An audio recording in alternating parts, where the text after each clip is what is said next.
Hey team, just want to do a quick update about the newsletter here that just came out from the real estate board yesterday, clarifying about masks. So shout out to our government liaison contact, Rahim, at the real estate board that has clarified with the city of Edmonton regarding the mask bylaw.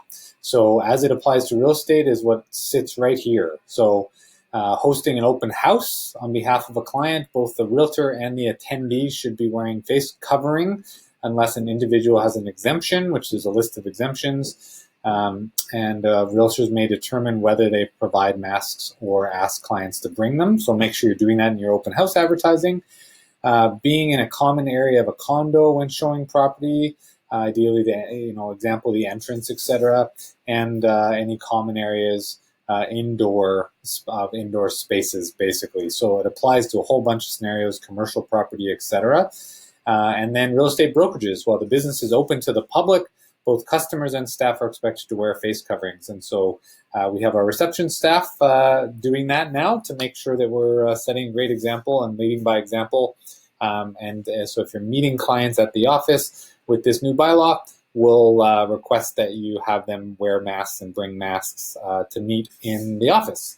But we encourage you to still do that. In-person meetings are always the best, even with a face covering or a mask on versus Zoom and whatnot. But let us know if you have any questions or concerns. We're totally aware of the nuances of this whole thing, and that it simply says face coverings, and so there's no requirement of medical grade masks and the like.